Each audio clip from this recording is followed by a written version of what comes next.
Workplaces is transforming the way organizations approach and nurture their workplace culture. By putting employee engagement, well-being, and diversity at the forefront, companies can create dynamic environments where every team member has the opportunity to flourish. Our comprehensive certification process not only offers valuable, data-driven insights into your organizational culture, but also significantly enhances your employer branding, providing you with a competitive edge in attracting and retaining top talent.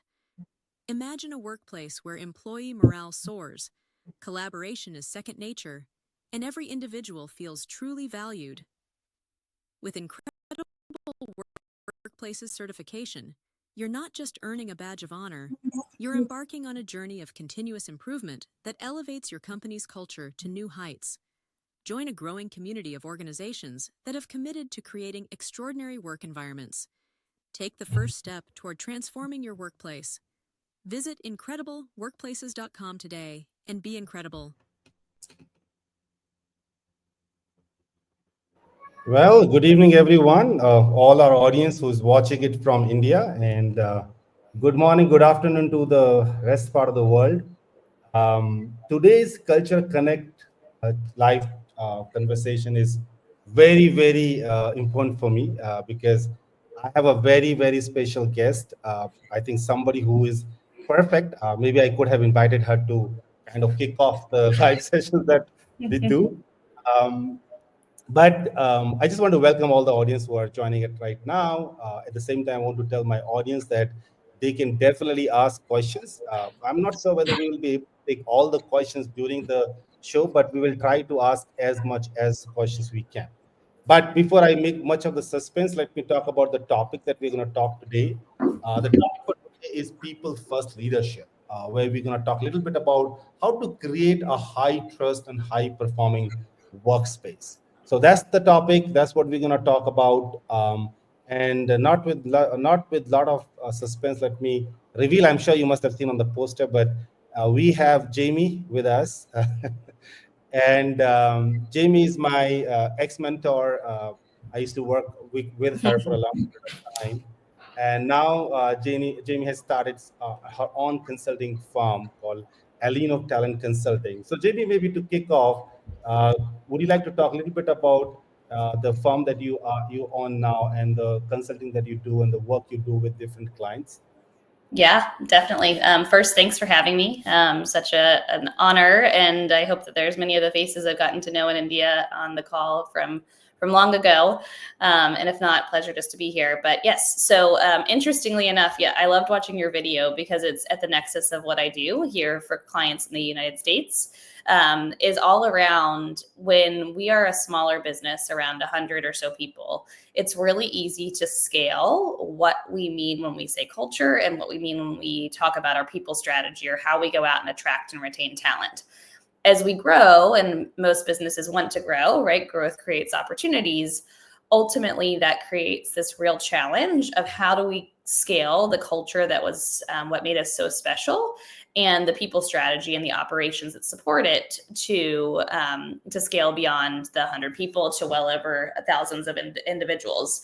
And so that's what my business does. We go in and support people on a fractional basis or a project basis to build out the infrastructure that supports that, to scale both those elements across the businesses that we support. So hope that helps. Yeah, it does. And first of all the best for the new venture. I know that you've already been in this since long, but to my audience, that when I and Jamie used to work together, and culture used to be one of the things that I really, really liked. In fact, today, Jamie, I was in one of the event, and we were talking about culture. There was a round table happening, and we had a lot of head HRs, and I told them, all of them, to definitely watch this one. So I'm sure some of them are. Yeah. So they have all the HR leaders from Bangalore City, one of the IT hub of India. And when we were talking about that, and I was talking about, I was giving reference of you and the conversation that we used to have, and the work culture that we have built in our past organization. And actually, the question I was asking everyone is, what is the one word that describe culture for them individually, not for their organization? And a lot of interesting things came, because of course, the culture means different for different people.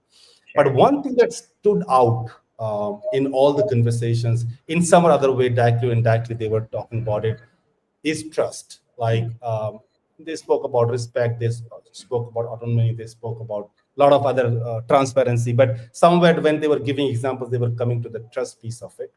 And I also believe that trust is one of the key elements for building a people first leadership. But at the same time, it's easy said than done. And a lot of leaders, and you work with so many leaders like that, and you work on this aspect a lot. So I think you can resonate and you can answer it pretty well. A lot of leaders nowadays want to be a people first leaders, but they struggle a lot. And top of it, now some organizations are working, virtually, some are hybrid, some are in office. So then you need a different kind of leadership altogether, leading a remote team or a hybrid or an in-person team. What will be your suggestions for people to, like, from a trust perspective? So how can they, work on the people leadership side, especially Yeah. connected with. I love it. And actually, I was thinking a lot about this last night. I was in a women's panel with one of my clients, and we were just talking about like women in leadership and, what makes great women in leadership. And this one of the ladies that I work with, she's incredible. She's based out of the Philippines. She said this quote, and it stuck with me. And I just wanted to share it with you guys, but it was, "Trust and influence are earned in drops, but lost in buckets." And I thought that was just so profound because so often as leaders, we think that trust is just this like grand moment. But in reality, it is these small moments across time that build trust and enable that relationship to be one that goes and stands the test of time. But it can be lost in buckets, right? So there can be one move that totally erodes trust and is very hard to win back. But I think just a couple of actionable things. And Govind, you know this about me. I lead with my heart first. And I lead with getting to know the human being first and foremost. And I think that that's the first thing I would share. To earn trust, you have to know the individual, not just the professional. And so we are all something outside of work. And there are people that are more comfortable sharing different things about their personal life than others. But just to give you like a very simple example, and it can be very much more challenging than this, but just knowing that someone has a kid home from school sick and that their day is a little bit off because of that, and recognizing that and showing up for them matters. And so the first thing I would just say is showing up when it matters, the small and the big moments, as a leader, and checking in. And so if it's not your natural way to operate, make notes and to share those with individuals as and when they're going through a hard time. So if they share that they have a big moment coming up or a big trip coming up, checking in with them to see how it's going. The second one that again is more my natural mode of operation is being vulnerable, sharing that we don't have the answers as leaders all the time either. And I was brought back to a time at our prior employer where we were going through COVID and hard for most businesses, especially in the early months. And we didn't have all the answers. But I think being able to say, I don't have all the answers, and I'm going to tell you as much as I can as and when it happens, that's when you can build trust, because they know that you are leading with vulnerability, and that we all don't have all the answers all the time. When I step back and think about more what I would call operational ways to build trust, I think there's two that come to mind. Number one is to share openly. So context is power, information is power. By sharing, especially in leadership roles, what you know about where the business is going, and hi Vibha, I just saw you comment, what you know about where the business is going and why it's going there. And I think the why is as important as the what. You enable people to believe that they're on the same path and on the same boat as you, and they're rowing in the right direction. And so being able to share that very openly. And last but not least, and it gets to something else that Govind, you and I have talked about recently, is actually accountability really drives that trusted relationship. So being really clear about when, what you expect by when, and it doesn't mean, and actually better yet, that you don't paint the exact path for somebody of how to get there, but here is what I expect by when. Then people know where they stand, they know what's expected of them, and they know what good looks like. And then obviously clearing bottlenecks as and when you go. And when you say you're going to do something, following up and actually doing it matters a ton as well. So painting that clear path of expectations. So summary, one, trust is gained in drops and lost in buckets. To show up for the people that are on your team, in your organization, create that clear path of accountability, be vulnerable, and share openly. Wow, and I think it's a long journey. You do a lot of efforts. You do small actions and or take small actions and take bigger actions, whatever, and then from there you actually build that trust between your team. And I think one of the example that I gave, and I'm going to make you a little bit more embarrassed with this one. Again, back to the same today's conversation and the content. And one of the things we were asking everybody is give one example of where you felt the culture of the organization really touched you very, very like your heart. And I was giving example. The example I gave them was the example when I was on my 10th marriage anniversary out for a vacation, and you actually told the whole team from the back that that no one should be bothering me during those days, and I didn't concerned that why people are not sending me email, because in my previous organization I was used to having emails, messages even when I was on vacation. Yeah. And that was my first experience, like the first real experience of the culture that the Yeah. organization had built. And I think I never ever forget that. Even I think it's almost now 8 to 9 years when this episode happened, but it's really really there. And I think that's how first step, but there are many such more examples which helps a leader to build trust, or even not the leaders. I think within colleagues also the trust is something that actually takes a lot of time. One aspect that you really touched upon and like is Yeah. that the some people are not naturally like that, right? Yeah. So taking extra efforts to know people, taking extra efforts to just check in, or extra efforts to know what's going on in the life.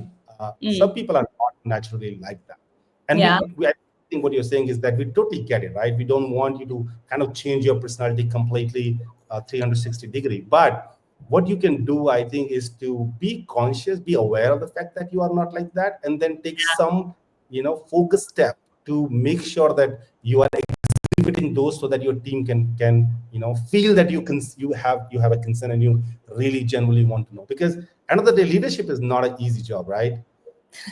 No, it's not.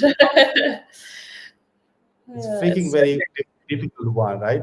yeah, it's I love, yes, I'm glad you doubled down on that, because it's those that might know me know that empathy is like, it's at the core of what I do. Like, it's, I don't know how to operate without it, and it's my biggest strength and my biggest weakness. And on the same panel I was on last night, one of the ladies said, each of us has an inner light, and it is our job to find that inner light and to amplify it.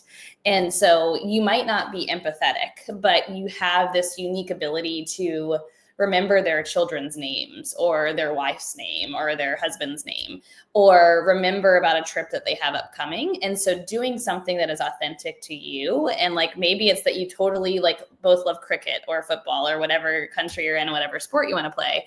But finding that way to connect, and in a way that's authentic to you. It might not be authentic to you to send them a gift basket when they know that their kid's going and studying for an exam. Like, that might not be authentic to you, but finding that way, and finding the one that's true and pure to your light.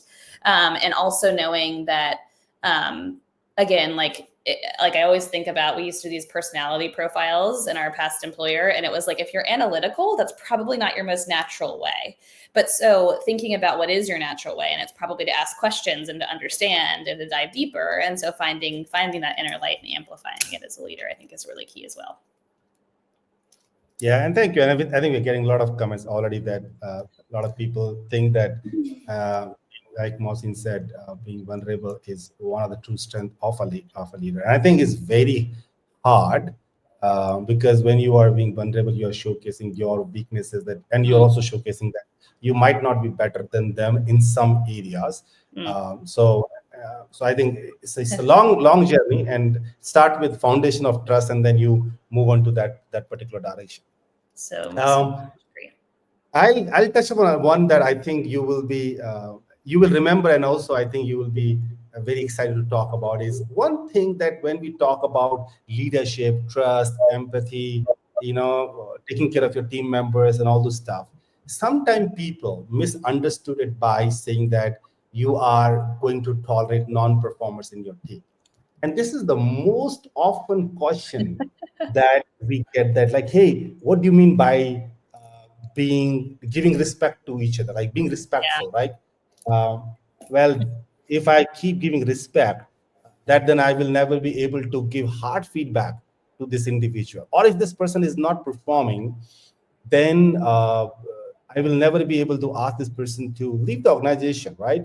I know that you have a very strong opinion on that. I know that you have dealt with this situation in past many times and kind of changed. So rather than I put something on my own, I like to hear from you. What will be your advice to the leaders who think Yeah. that giving us respect is being soft and tolerating non-performing organization? Yeah. So I couldn't disagree with it more. So I think the short of it. The sorry, I have a 3-year-old at the door that's supposed to be with in-laws, but we often mistake empathy and accountability to be opposites when actually they are one and the same. And so I think without empathy, you create fear. And so if you can build that trust, so at the basis of accountability, going back to the first question, you have trust, right? You have to build trust to be able to hold somebody accountable in a way that is not fear-based. And one of the ways of building trust is obviously exhibiting empathy. Some people, empathy doesn't come naturally to, that's okay. Sympathy works as well, relationship building, whatever it is.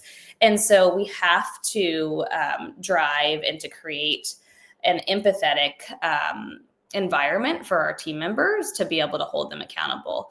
And so clearly outlining, and then that's a part of building trust too, right? So if we can clearly state, hey, I expect you to do this by this date, but we also know and understand that they have a sick kid home, or they have something else going on, or maybe they have a health issue, then how can we support them in that moment of getting it done? And so maybe it's about adjusting their hours to be able to work during the nighttime so that they can care.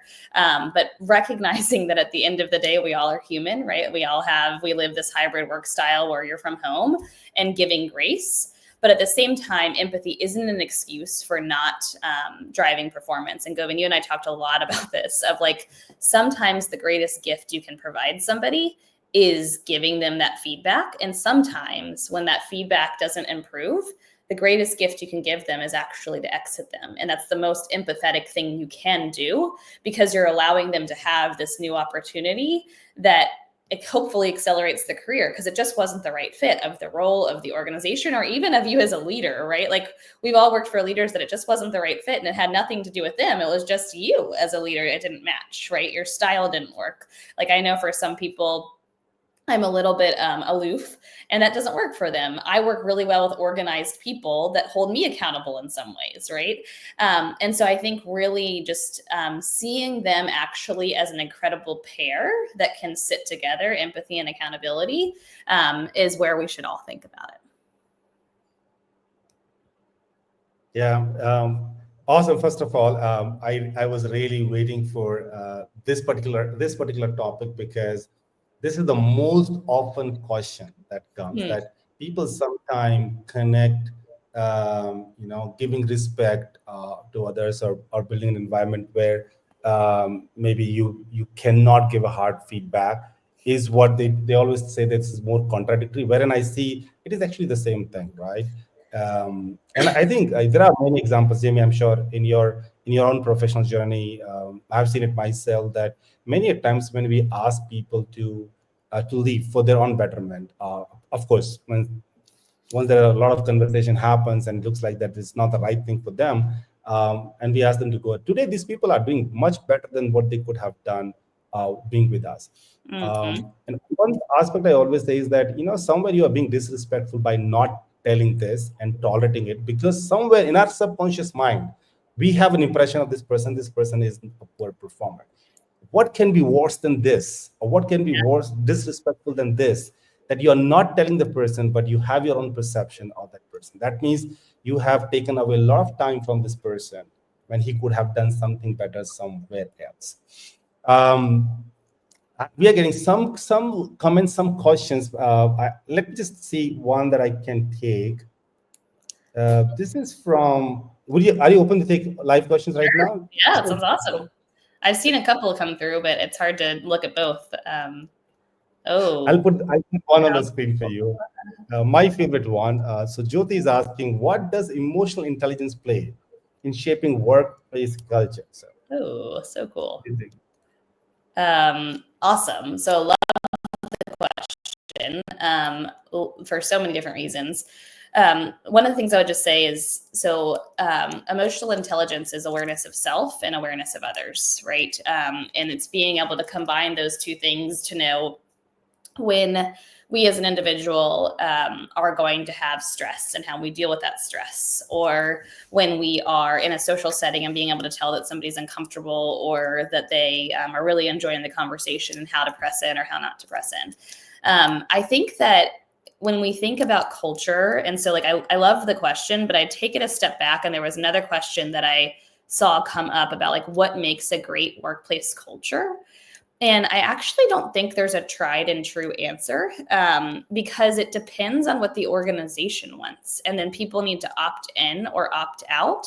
And so I think of it a little bit like emotional intelligence is more of a framework of a journey of people growing and developing. And I think that the best workplace cultures are the ones that recognize that we're all on that journey together, and that there might be places where somebody exhibits a lack of social awareness or self-awareness, but that we're all human. And going back to our last discussion about expectations and feedback, being able to say hey, you were in that meeting and you were getting so stressed, and then you responded in a way that was very negative and didn't create a great environment for the team, right? And them to be able to say, you know what, you're right. I had a deadline, I wasn't meeting it, I came to the meeting and I showed up in that way. And so I think that emotional intelligence doesn't necessarily play a role in what makes a great culture. It's more about how we deliver feedback when people are on the journey, and creating the environment that allows people to be on that journey, and knowing we're not always going to show up as our best selves. And certainly other people aren't going to show up as their best selves either, but being able to hold people accountable, to build trust, to be able to have those conversations. And I shared this story the other day, and I just wanted to share it as a moment. I remember during COVID, we were trying to figure out how to send everybody from home. We were trying to make sure that people were protected, and being able to have a team member that says, I recognize when Jamie's under stress, and I'm going to tell her she needs to go and take a day. And so the kinds of cultures too, where you have this teamwork and this ability to say to one another, I'm recognizing you're not your best self. Take a moment for yourself to just decompress, because you're not showing up as the best leader, because you're not taking care of you. And so I think that that's when I think about the best cultures, it's the ones where you can share that authentically and not show up as your perfect version of yourself every single day.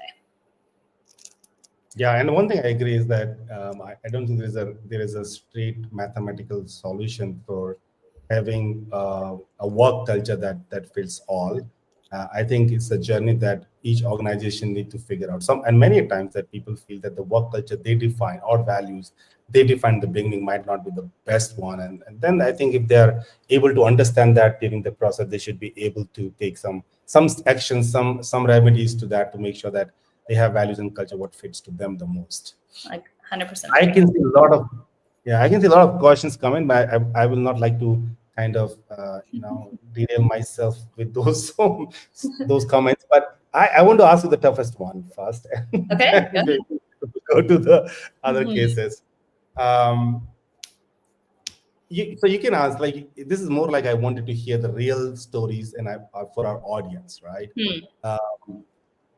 And there are stories which are like good stories. There are stories that did not end up well. So I think Hmm. most of the learnings are when it does not end well. Yeah. In my opinion, I love those stories because you know what not to do actually. Um, so maybe the question you can answer two ways. One is that, so when we talk about the high trust environment, right, and you build a psychological safety around your people, and that's the Hmm. best example, right? Yeah. But at that point in time, when there's a psychological safety, you as an individual prefer or take some risks, give some ideas, because you know that your risk will be taken in a positive way. Your ideas will be considered positively, and not nobody's going to say that your ideas was bullshit and you should not, you should have not said that. Like there will be a reasoning why this idea cannot move forward, as opposed to not listening it and shutting it off immediately. Yeah. Now, my question to you is, one example, if you can give, where you have seen some leader has really done it great. One other example where you could say that the other person has actually messed up. Mm. We don't want you to give names. We don't want you to give the organization. I Some won't. references,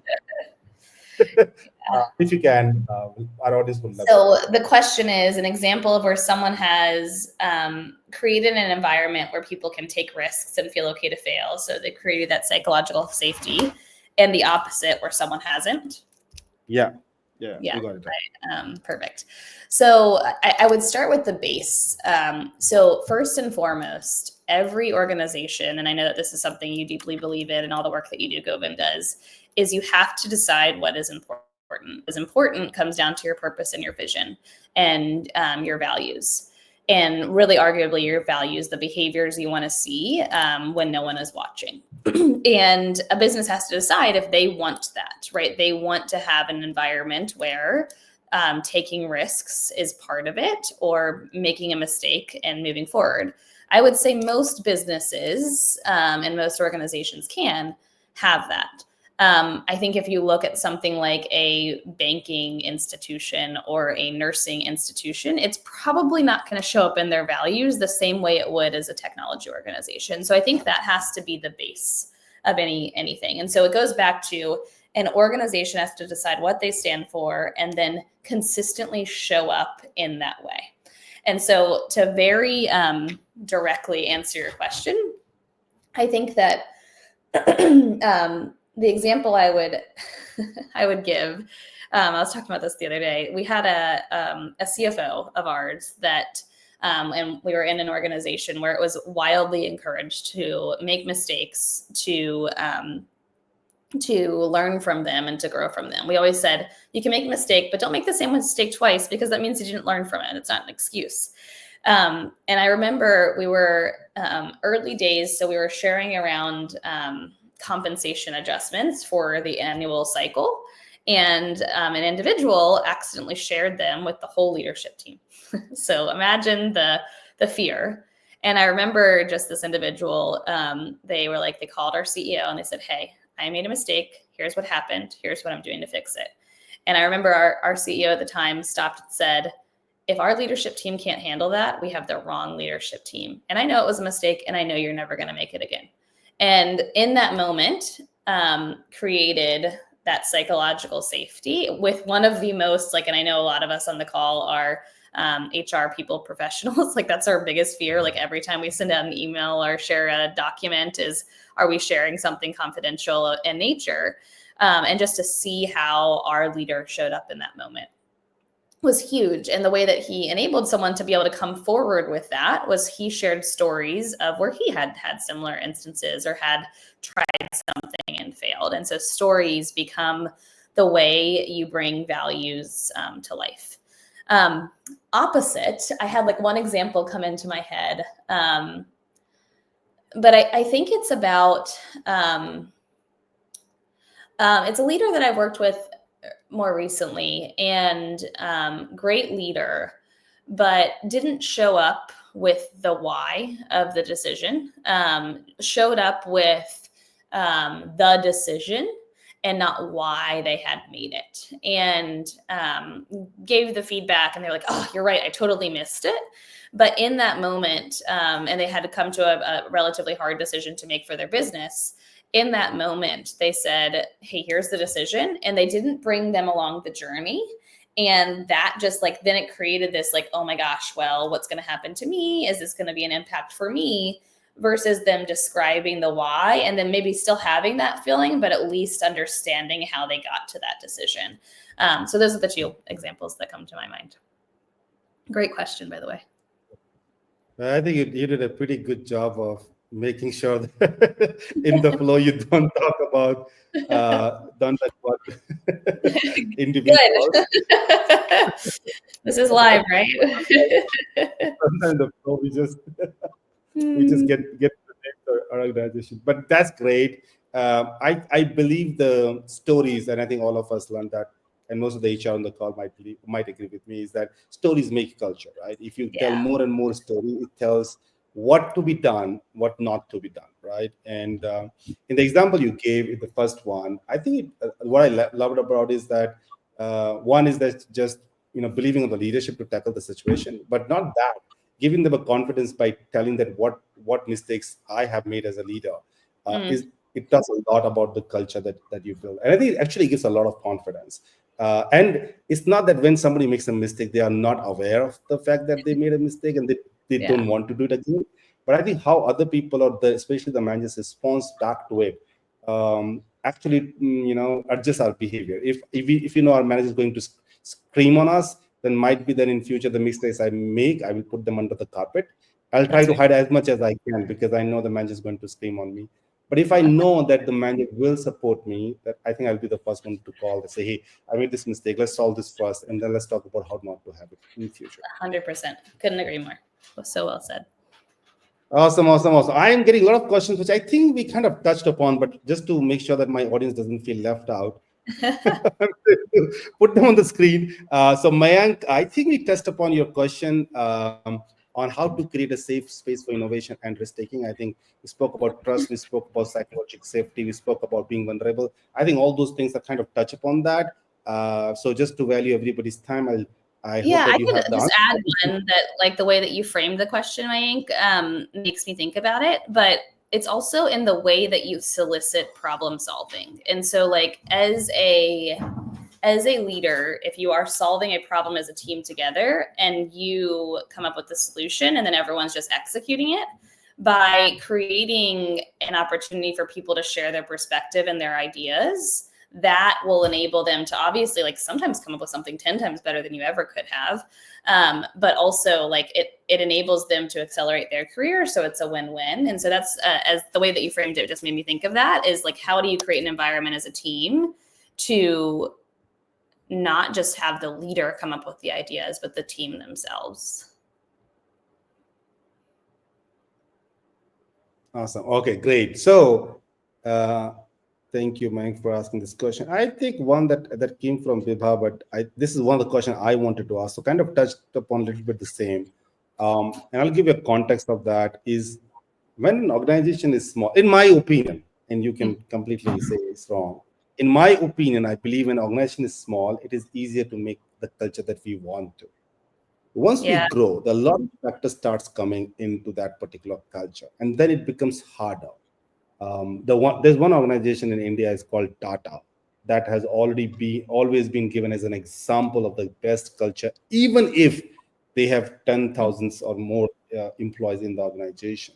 So, in your view, what will be your advice when organizations are scaling up? First of all, do you agree, disagree? You can also talk about that. But when the organizations are scaling up, what will be your advice to the leader of the organization to make sure that they are not, the impact on the culture is not there or minimal, whatever. So what will be your advice? I know you consult organizations on this area a lot, so I think you'll be best person. Yeah, I love the question, Biba, and it's something I think a lot about, and I certainly don't have all the answers, and I'm certainly learning every single day in ways that I think you can do this. But so first and foremost, could not agree more, it gets harder.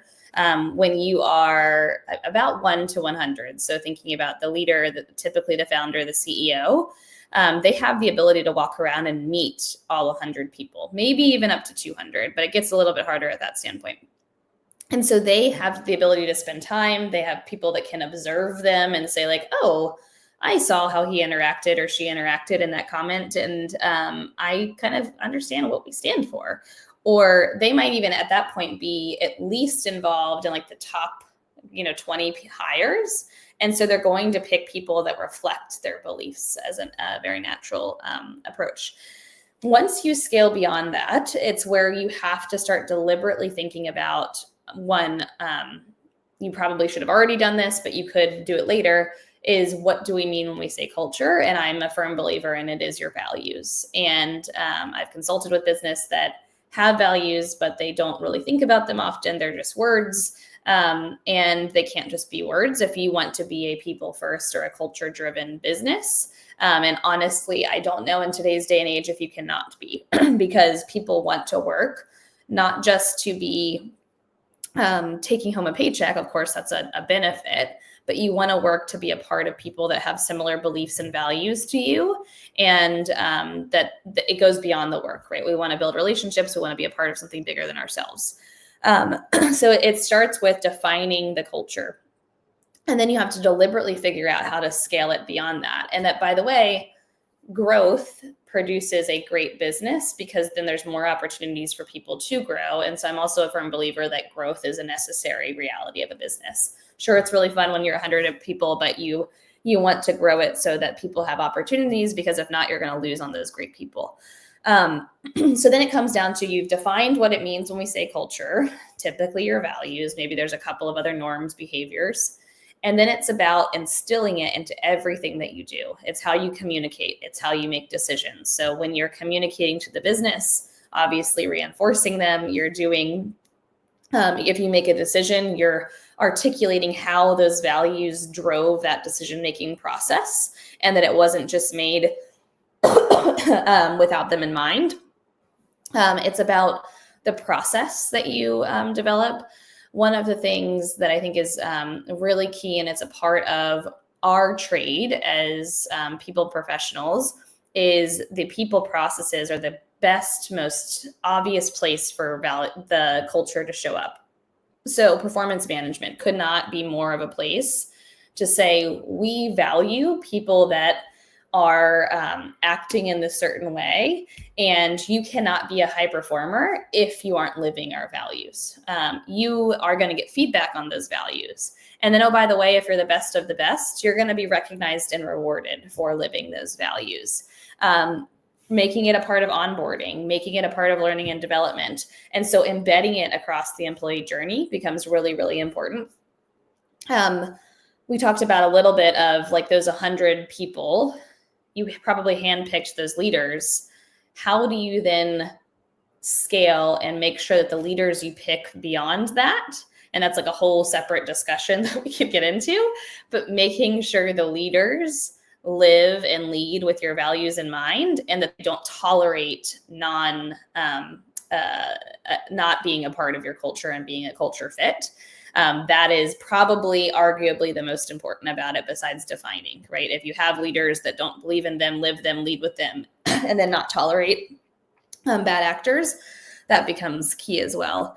And then kind of related to that, and it's the last piece, is, and I just was talking about this on LinkedIn with a number of different people, but we as an organization have to, the lowest behavior that we tolerate. And I can remember a time, Govind, where we had somebody that was berating individuals, calling names. And I remember you coming to me and saying, Jamie, we have to let them go. We've given him a chance to improve. He's not. He's doing it again. I'm going to let him go. I don't care what risk it is to the business. We just need to do it. And I was like, fully support you. Makes perfect sense. And being willing to make those hard calls, even when there is a legal risk, but that shows the business that we don't tolerate this kind of behavior. And of course, do it within reason. I'm not telling you to like just jump off a cliff and make a legal risk decision. But at the same time, you have to be able to stand for that and to say, this is not acceptable here at this business. We've given you a chance to improve and you haven't. Not okay. So those are the things that are coming to mind. I could probably break into each of those a little bit further, but that is how some of the elements of scaling a culture across a business. Yeah, and I think what it tells me is that it's just not one thing that you can do. And I think this is one of the mistakes that people always think that the culture can be changed quickly. And I've seen many business leaders who thinks that just bringing a HR leader will solve everything. But I think it can just be a beginning, but cannot be a final step, because a lot has to be done, and one HR leader can't do it alone. It has to be inculcated across the organization. So it's a longer journey itself. One, and second, I believe that of course it's a longer journey, a lot of steps has to be taken as you described. But one thing I think in the whole thing when you were saying is that what I could figure out is that even when you're growing, right, because with the growth a lot of things comes, and your focus might just go out of culture, Mm, and it is more like, hey, we have to grow. Maybe it's hiring is the focus, or maybe it is client, or it is client attrition, or it is some that those so many things that can derail you from culture. But I think mm, what I also heard underline is that even when you're growing, if you are being aware of the fact that you need to make sure that your culture is sustained, and most importantly, if you kind of imbibe this in different part of your policies and procedures and the day-to-day operations that you do, it will be easier for culture to scale, because then you don't need a specific actions. You already have things in place. When you are upgrading those things, this element also get upgraded accordingly. So I think being aware and conscious of that fact, and acting on that is, I think, one of the underlying things that I also heard when you're speaking about said, differently. I miss working with you. You never know, by the way. That's I right. have a very, very interesting question, very tricky one. I don't know whether there's a yes no answer to that or not. I Mm. can't even know what the name of the person I was is, hoping because you'd pick that one. I saw it and I was like, "Oh, yeah, that's a good one." well, that's quite easy actually. In simple, we heard this many a times. This is why I love Yeah. this question. Mhm. There are people who are great performer, but might not be culturally fit. But what I think this, I don't know whether the individual on this message meant the same, but he said, yeah, he openly disregard company. So basically, in simple word, a top performer culturally misfit. What will you do, or what will be your advice? Let's say a CEO is coming to you and asking, "Hey, Jamie, this is my case. He's one of Yeah. my top performer. I know if he goes, I'll be in big trouble. What will be your Yeah. advice to the person?" Yeah. I love this question because I think it's probably like what we talked about. Like this is when you're tested, but you're tested even further because you're putting at stake your business results and your culture. And I don't know how many of you have read Ideal Team Player by Patrick Lencioni, but he talks a lot about humble, hungry, and smart. And then when you're missing one, there's these like prototypes of people that exist, and that you're always kind of working towards that hungry, humble, smart combination. But what I would without a doubt say, and so first and foremost, you're outstanding individual. They're not living the company values. Of course, you're giving feedback and you're giving them an opportunity to improve within reason, right? Like if there's some like blatant disregard and you need to exit without anything, you should, but highly doubtful if they're producing results. But you're obviously giving feedback and you're giving them an opportunity to improve. And I think there is a big difference between someone that is an accidental mess maker, which if you've read Patrick Lencioni's book, there's that's a prototype that they talk about. That is something different than what I would call a brilliant jerk. So somebody that is absolutely exceptional from a technical perspective, but does not care or gives the feeling that they don't care about the actions and activities and behaviors and how they're impacting people. Every single time, obviously after you've given feedback, I would choose to exit the brilliant jerk, even what it means to the business. And by the way, if you don't have a succession plan, that's a different story that I'm sure all of us on the call could talk about. But you have to have a plan to exit them. And hopefully it is a place and time where you can do it so that it doesn't impact the business. So you have a backup plan. But if you don't, and it is hurting and harming your culture, keeping them around is doing more harm than it is good. And so every time I would choose to let that person go, assuming they haven't improved after feedback. But most of the Yeah, time, I think most of the time your top performing employees get it and they'll improve. because they're top performers, Yeah. right? Like they want the feedback and they just maybe haven't ever had it before. And like, we're all a product of our history, right? So it's like sometimes people just didn't know that that was an acceptable behavior. And I would say that I think it's important to tackle these kind of things immediately, because, as you correctly said, that you might solve it temporarily, but if long term, if you have these kind of people in your organization and you're not taking action, whatever way, by coaching them or letting them go, you're gonna create a culture that you will have more people like that in your, and it will be out of your control. So it's better to take some actions there. Well, I know that we are coming closer to our conversation, but I think one question that is going to be easy for you to answer in maybe 1 minute, and it's a question from Mohsin, and he said, if you have not answered this question before, no, we did not, Mohsin, so you're lucky. What's one mistake leaders often make when trying to build a strong culture? So one mistake, with all your experience, if you wanted to describe, what will be that? What will you pick as one mistake that most of the people make? What a Leaders good make? question. Such a good question. It goes back to authenticity and your light. And so sometimes I think that, especially like the creating the values and the culture is initially the CEO and the leadership team's job. And if you are building something that isn't authentic to what you want to build, then it's going to be obvious and it's not going to show up. And so there has to be the element of creating something that is true to the business that you're building. So like a very simple example that we kind of already talked about is if you're a banking company and you choose innovation or risk taking, might not be the right value, and it might be more around innovation than it is about risk taking, right? And so finding the words and the description that fits what you need to stand for uniquely as the business that you are, that's probably the biggest mistake that I've seen.